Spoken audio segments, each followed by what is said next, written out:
syariat Islam fi syahri Ramadan alladzi unzila fihi al-Qur'an hudan lin-nasi wa bayyinatin minal huda wal bayan. Asyhadu an la ilaha illallah wahdahu la syarika lah wa asyhadu anna Muhammadan abduhu wa rasuluhu la nabiyya ba'dah.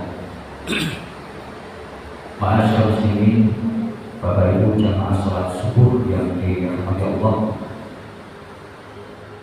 Yang pertama, marilah kita memanjatkan puji syukur kehadirat Allah Subhanahu wa taala di pagi yang penuh berkah ini. Kita kembali dengan kesempatan oleh Allah untuk sekali lagi merasakan segarnya udara di bulan suci Ramadan. Yang tentu kita berharap dan berdoa kepada Allah Subhanahu wa taala kesempatan yang diberikan oleh Allah ini akan menjadi penambah amal kebaikan kita ketika kita akan bertemu dengan Allah Subhanahu wa taala. Amin ya rabbal alamin. Salam dan salam semoga dapat terlimpahkan pada junjungan Nabi kita Rasulullah Muhammad SAW, keluarga, sahabat dan para pengikutnya yang senantiasa istiqomah. Bapak Ibu yang dirahmati Allah, di kultum singkat ini saya ingin mengawali dengan sebuah teori. Yang teori ini digunakan oleh Dr. Agus Sukoco untuk menulis sebuah buku yang kemudian beliau beri judul buku ini dengan The 9 Golden Habits, 9 kebiasaan emas yang harus dimiliki oleh seorang muslim kalau kita ingin menjadi muslim yang ideal. Dan saya ingin teori ini nanti akan kita kaitkan dengan ibadah yang kita lakukan di sepanjang bulan suci Ramadan. Bapak Ibu yang dirahmati Allah, di dalam teori ini Dr. Agus Sukoco menyampaikan ada sebuah aktivitas atau kegiatan yang dilakukan oleh manusia yang ketika kita melakukan aktivitas itu kemudian kita pulang, kemudian keesokan harinya kita pulang, kemudian kita ulang, minimal sampai 90 hari pengulangan, maka aktivitas itu akan berubah dari sekedar kegiatan atau aktivitas, itu akan menjadi sebuah kebiasaan. Dan ketika kita melakukan sebuah aktivitas atau kegiatan, maka pada hakikatnya yang bekerja adalah otak sadar kita. Tetapi ketika kita mengulang aktivitas itu, kemudian kita ulang kembali dan kita ulang kembali sampai akhirnya menjadi sebuah kebiasaan, maka ada peralihan di dalam otak kita. Terjadi sebuah sistem dari yang awalnya yang bekerja adalah otak sadar, itu akan berubah menjadi otak bawah sadar. Sehingga ketika ada peralihan dari otak sadar menuju ke otak bawah sadar, maka effort yang dikeluarkan untuk melakukan aktivitas itu tidak sebesar ketika kita awal-awal melakukannya. Contoh sederhana Bapak Ibu yang dirahmati Allah, kalau ada di antara kita yang belum terbiasa untuk bangun malam jam 3 misalnya, maka ketika kita mengawali aktivitas untuk bangun malam itu, kita akan merasa berat. Bahkan saking beratnya, kita itu perlu alarm untuk mengingatkan agar kita itu bisa bangun jam 3 malam. Tetapi kalau aktivitas bangun jam 3 malam itu, atau bangun subuh misalnya, itu kita ulang, kemudian kita ulang, kemudian kita ulang, sampai minimal itu di dalam salah satu teori yang saya ambil adalah 90 hari. Maka akan ada peralihan sistem di dalam otak kita, dari otak sadar menuju ke otak bawah sadar. Ketika aktivitas itu berubah menjadi sebuah kebiasaan, maka akan berjalan secara otomatis. Sehingga orang yang bangun malam di awal-awal itu berat, ketika menjadi sebuah kebiasaan, maka tanpa kita akan mudah untuk terbangun. Ini biasanya dialami oleh bapak ibu yang sudah cukup umur, yang sudah membiasakan diri untuk bangun malam. Itu secapek apapun, seletih apapun, semalam apapun beliau itu sehari, beliau itu tidur. Maka ketika jam 3 itu semacam ada alarm secara otomatis di dalam dirinya itu akan bangun jam 3 malam. Jadi ketika kita melakukan sebuah kebiasaan, akan terbangun sebuah sistem di dalam otak kita. Dari otak sadar beralih ke otak bawah sadar. Cuma masalahnya Bapak Ibu yang dirahmati Allah, otak kita itu tidak bisa menangkap mana kebiasaan baik dan mana kebiasaan yang tidak baik. Kalau kita mengambil contoh bangun malam itu kebiasaan yang baik, tapi juga ada kebiasaan yang kurang baik atau kebiasaan yang tidak baik sekalipun. Contoh misalnya, tidur setelah sholat subuh misalnya. Apalagi kalau tadi malam tidurnya kemalaman, sahurnya tadi kebanyakan, ditambah dengan doa masuk masjidnya ketukar. Allahumma ftahli abwaaba rahmatik sampai depan bismika Allahumma ahyi wa bismika amut. Apalagi yang pendek. Itu cepat semua faktor untuk tidur itu membentuk. Nah, kalau kita sudah terbiasa seperti itu, maka nggak enak kalau nggak tidur setelah subuh. Ini contoh yang kurang baik. Yang lebih ekstrim, ada kebiasaan yang tidak baik, bahkan itu cenderung buruk. Orang yang suka mengeluarkan kata-kata kotor, kata-kata jorok. Itu bagi kita yang tidak terbiasa, di awal itu akan nggak enak untuk mengucapkan kata-kata kotor, kata-kata jorok. Tetapi kalau kemudian itu dibiasakan menjadi sebuah kebiasaan, maka akan terbentuk sebuah sistem dalam otak kita, sehingga nanti kalau dia itu sedikit-sedikit refleks, sedikit-sedikit spontanitas, yang keluar adalah kata-kata kotor, kata-kata jorok. Jadi orang yang biasa mengeluarkan kata-kata kotor itu dipatik sedikit, maka akan keluar kata-kata kotor, kata-kata jorok. Contoh kasus Bapak Ibu yang dirahmati Allah, di rumah sakit, saya pernah ketika ruangan saya itu ada di lantai 3, IGD itu di lantai 1. Ada seorang pasien yang sudah berada antara sadar dan tidak sadar di IGD. Nah, orang ini ketika ditangani oleh dokter itu misuh oleh teriak dan itu misuh, dan itu terulang-ulang. Bahwa itu kan pirsa ya, misuh itu apa pirsa ya? Saya kan nggak mungkin pakai misuh di sini. Tapi yang jelas dia misuh. Nah, ini yang kita khawatirkan. Kebiasaan-kebiasaan seperti ini itu nanti yang akan mewarnai sakaratul maut kita.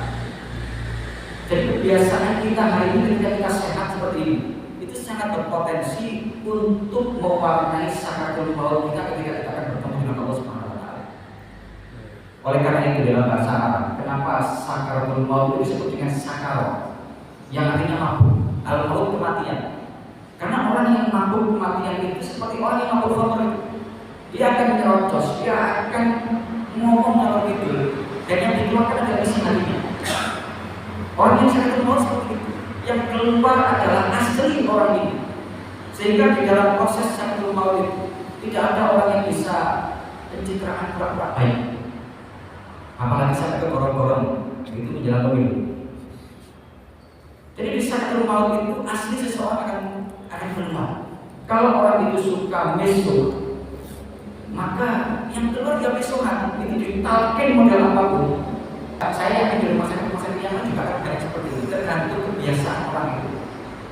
Jadi ketika mesum itu, dia mengucapkan berulang-ulang dan keras sampai terdengar di mana-mana.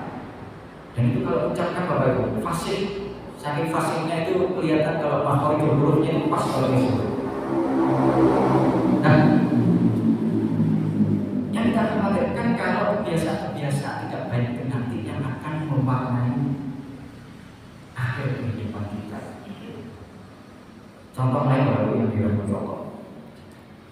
Ada orang yang suka catur, tapi overdosis. Caturnya itu nggak tahu waktu. Ketika adzan dikumandangkan, dia nggak pegang. Ketika sakaratul maut, itu dibimbing di talqin, Pak, ucapkan la ilaha illallah. Yang talqin itu disekakkan orangnya. Jadi ketika disuruh ucapkan la ilaha illallah, sekat. Yang talqin disekat. Gak lama setelah itu dia disekat oleh malaikat maut. Kita bisa melihat potret orang ini sebenarnya seperti apa. Orang yang suka lagu dangdut secara berlebihan, itu ditalqin pasti nggak jauh dari lagu dangdut. Oleh karena itu Rasulullah berpesan kepada kita, kalau kita ini nggak bisa ngomong baik, sebaiknya kita diam. Yang pertama, agar kita tidak menyakiti hati orang sekitar kita. Yang kedua, agar ucapan tidak baik itu tidak mewarnai sakit mulut kita. Dan bahwa itu yang dirahmati Allah Subhanahu wa Ta'ala. Otak kita itu kelemahannya di situ. Pokoknya menjadi kebiasaan, maka akan terbentuk sebuah struktur dan itu akan berjalan secara spontan dan otomatis. Sehingga kita perlu untuk menata ulang kebiasaan kita hari ini itu seperti apa. Dan bulan suci Ramadan itu sedang mengajarkan kepada kita agar kita itu memiliki habit atau kebiasaan-kebiasaan yang baik. Kita diajarkan oleh bulan Ramadan ini selama 1 bulan sampai nanti di penghujung Ramadan. Bahkan tidak berhenti ketika berakhirnya bulan Ramadan. Setelah bulan suci Ramadan masih ada 6 hari di bulan Syawal, masih ada puasa Senin Kamis, ada puasa Daud. Yang itu sebenarnya melatih kita agar kita itu memiliki kebiasaan yang baik. Kalau ada di antara kita yang sulit untuk bangun subuh, kita perhatikan di sepanjang bulan Ramadan ini, mereka yang sulit bangun di waktu subuh itu hari ini dididik. Bahkan bukan hanya sekedar bangun di waktu subuh, tetapi sebelum subuh untuk bersantap sahur. Walaupun sebenarnya sahur itu juga bukan kewajiban, tetapi dengan semangat tasaharu sebagaimana yang disampaikan oleh Rasulullah, tasaharu fa inna fi sahuri barokah. Bersantap sahurlah kalian, karena dalam sahur itu ada keberkahan dari Allah Subhanahu wa Ta'ala. Bahkan bukan hanya keberkahan, tetapi ada kehormatan yang diberikan oleh Allah kepada kita. Sebagaimana dalam ayat kutiba alaikumus syiyam kama kutiba alal ladzina min qablikum, bahwa puasa ini diwajibkan kepada kita dan kepada orang-orang sebelum kita, tetapi tidak untuk sahur.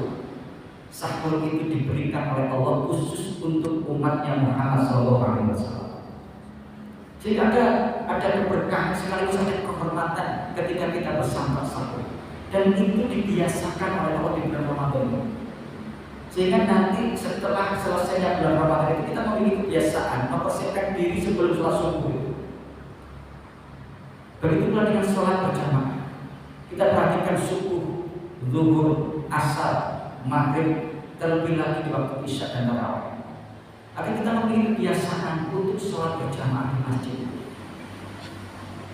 Begitu pula dengan ibadah yang lain, kita diminta untuk membaca mushaf kita, yang barangkali berat ketika kita lakukan di luar bulan suci Ramadan, tetapi ini mudah kita lakukan di bulan Al-Quran ini. Dan begitu pula dengan kebaikan-kebaikan yang lain, kita diminta untuk mengulang-ulang itu menjadi sebuah kebiasaan, menjadi sebuah habit yang nanti ketika sudah berjalan 1 tahun di bulan Sya'ban itu kita berada di fase futur, Allah kembali hadirkan Ramadan karena kita memiliki kebiasaan. Dan itu diulang-ulang oleh Allah Subhanahu wa Ta'ala.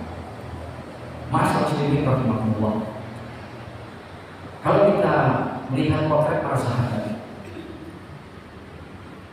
itu bukan hanya sekedar sampai di fase kebiasaan, bahkan mereka itu sudah sampai di sebuah fase kalau tidak melakukan itu merasa bersalah, walaupun itu diizinkan oleh syariat. Contoh misalnya Bapak Ibu yang dirahmati Allah, sahabat mulia Anas bin Malik radhiyallahu anhu, Anas bin Malik itu seorang sahabat yang pernah didoakan oleh Rasulullah agar memiliki usia panjang. Sampai akhirnya nanti di masa kekhalifahan Amirul Mukminin Umar bin Khattab radhiyallahu anhu, beliau menjadi salah satu pasukan di antara pasukan yang menaklukkan kota Tustar. Kota Tustar adalah kota yang menjadi benteng terkuat orang Persia. Saking kuatnya benteng Tustar, kaum muslimin itu memerlukan waktu 1,5 tahun lamanya untuk menempuh benteng ini. 30.000 pasukan kaum muslimin melawan 150.000 pasukan Persia. Kita bisa membayangkan betapa berat kaum muslimin itu melakukan Tustar. Walaupun nanti kaum muslimin itu berhasil menutup benteng Tustar, bahkan imperium Persia ditutup oleh Bani Khattab sampai dengan hari ini, tetapi setiap mendengar kata Tustar, Anas bin Malik radhiyallahu anhu itu menangis. Setiap ada sahabat yang menyinggung masalah Tustar, maka Anas bin Malik itu menangis. Fabaka dalam sebuah riwayat, dia menangis. Dan tangisan itu disampaikan oleh Anas melalui sebuah testimoni yang itu harus menjadi renungan kita hari ini. Anas bin Malik radhiyallahu anhu mengatakan, "Ma Tustar, apa artinya Tustar? Laqad do'at minni sholatus subh wa ma wajadtu anna liya ad-dunya jami'an di hadis sholat." Apa artinya Tustar? Subuh, aku telah kehilangan sholat subuh di Tustar itu. Kenapa beliau mengatakan seperti ini? Benteng yang kuat itu baru bisa ditaklukkan oleh kaum muslimin ketika waktu subuh sampai akhirnya terbitnya matahari. Dan pasukan yang terlibat pada waktu itu semuanya kalipan sholat subuh. Dan itu menjadi satu-satunya kesempatan sholat subuh yang terlewat dari kehidupan Anas bin Malik radhiyallahu anhu. Dan setiap kali mengingat peristiwa yang satu-satunya ini dalam kehidupan Anas bin Malik itu menangis. Karena dia kehilangan sholat subuh pada waktunya. Padahal itu adalah udur syar'i yang mereka itu sedang melakukan jihad fisabilillah. Hanya satu kali sholat subuh itu terlewat, Anas bin Malik itu menangis. Bayangkan dengan kita hari ini, berkali-kali kita kesiangan dan kita tidak merasa apa-apa. Ini potret salah satu generasi terbaik di dalam mengulang-ulang kebiasaan, baik bahkan mereka itu sudah berada pada fase merasa bersalah kalau tidak melakukan kewajiban. Dan Ramadan itu hari ini sedang mengkondisikan kita agar hari ini apa yang sudah kita renda selama setengah bulan ini dan insya Allah kita sempurnakan di 1 bulan nanti itu tidak runtuh dengan berakhirnya bulan Ramadan. Ada kaidah yang mengatakan al-hadamu asraf minal bina, bahwa merobohkan bangunan itu lebih mudah dibandingkan membangun. Ketika di bulan Ramadan ini kita sedang membangun keimanan dan keislaman kita, bangunan keimanan dan keislaman kita kepada Allah Subhanahu wa taala. Mari kita pertahankan. Jangan sampai bangunan yang sudah baik itu kemudian kita hancurkan seiring dengan berakhirnya bulan suci Ramadan. Ma'asyiral muslimin rahimakumullah, demikianlah untuk singkat yang bisa kami sampaikan pada pagi hari ini. Semoga SDK ini menjadikan inspirasi dan motivasi bagi kita untuk lebih baik dan membiasakan kebiasaan baik sampai kita bertemu dengan Allah Subhanahu wa taala. Aku qouli hadza subhanallahi wa bihamdihi asyhadu an la ilaha illa anta astaghfiruka wa atubu ilaik. Mohon maaf. Assalamualaikum warahmatullahi wabarakatuh.